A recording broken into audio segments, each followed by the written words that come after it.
الرسول صلى الله عليه وسلم بدأ خلاص يطلب للهجرة، فخرج طبعا يهربوا طبعا في الدين بتاعهم، سايبين أموالهم وديارهم. طب إيه اللي حصل؟ قريش عملت حاجة اسمها مؤامرة قريش ضد الرسول. هي قريش عملت مؤامرة؟ طيب نحط كده بما تفسر. مؤامرة قريش ضد الرسول ليه؟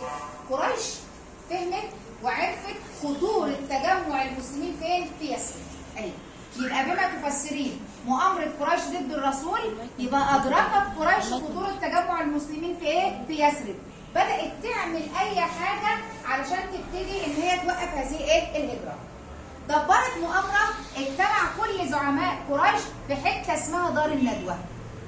طيب دار الندوة لما كلهم اجتمعوا اتفقوا على ايه؟ اتفقوا ان هم هياخدوا من كل قبيلة شابا قويا. طب ليه؟ قالوا هنضرب الرسول صلى الله عليه وسلم ضربة رجل واحد، يعني هنقتله. طيب ليه يا جماعة؟ قالوا عشان يتفرق دمه بين ايه؟ القبائل. يعني لو قبيلة واحدة بس اللي قتلته فطبعا اهل الرسول هياخدوا منهم الطار، انما لما يبقى اكتر من قبيلة خلاص محدش هيعرف ياخد ايه؟ حقه. يبقى تاني اتفق زعماء قريش على أن يأخذوا من كل قبيلة شابا قويا ليضربوا به الرسول صلى الله عليه وسلم ضربة رجل واحد بالسيوف فيتفرق دمه بين ايه؟ القبائل. طبعا كلنا عارفين ان ربنا سبحانه وتعالى اخبر الرسول صلى الله عليه وسلم بهذه المؤامرة لما بدأ ان علي بن ابي طالب هينام في الفراش والرسول يبتدي طبعا يطلع بالليل وهم ايه؟ فاغشيناهم فهم ايه؟ لا يبصرون. طيب تعالوا نشوف مع بعض خطة الرسول صلى الله عليه وسلم عمل ايه؟ الرسول لو هيجي يهاجر مين كان صديقه اصلا؟ ابو بكر. ابو بكر الصديق. طيب مين تقول لي ليه ابو بكر سمي بالصديق؟ عشان واحدة بس قولي. شكرا، لانه صدق الرسول في رحلتي الاسراء وايه؟ والمعراج. طب الرسول صلى الله عليه وسلم بدأ يروح لابو بكر ويقول له يا ابا بكر جهز راحلتين. يعني ايه راحلتين؟ جميل عشان احنا هننام. طيب الرسول صلى الله عليه وسلم وابو بكر هيمشوا في قلب الصحراء، طبعا هم عارفين الطرق مش عارفين، فلازم يكون في دليل. فالرسول صلى الله عليه وسلم استأجر دليل امين اسمه عبد الله بن قريظة. اسمه ايه؟ يبقى كان مين الدليل الامين؟ عبد الله بن قريظة. خلي بالك ده هيدلهم على الطريق ولم يكن مسلم، ما اسلمش، ما كانش لسه مسلم. خلاص؟ هو الرسول عليه السلام ابوه كان اسمه عبد الله من قبل ما تنزل عليه الوحي. تمام؟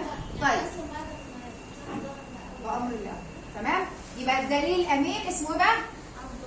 عبد الله بن قريظة. هل كان مسلم؟ لم يكن قد اسلم بعد. حلو. الرسول صلى الله عليه وسلم كان معروف بالصديق الامين، فكان عنده امانات. كلف علي بن ابي طالب يا علي رد الامانات لاصحابها. طيب علي بن ابي طالب اول فداء في الاسلام، ليه؟ نام في فراش الرسول صلى الله عليه وسلم عشان يخضع المشركين اثناء مين؟ الهجره.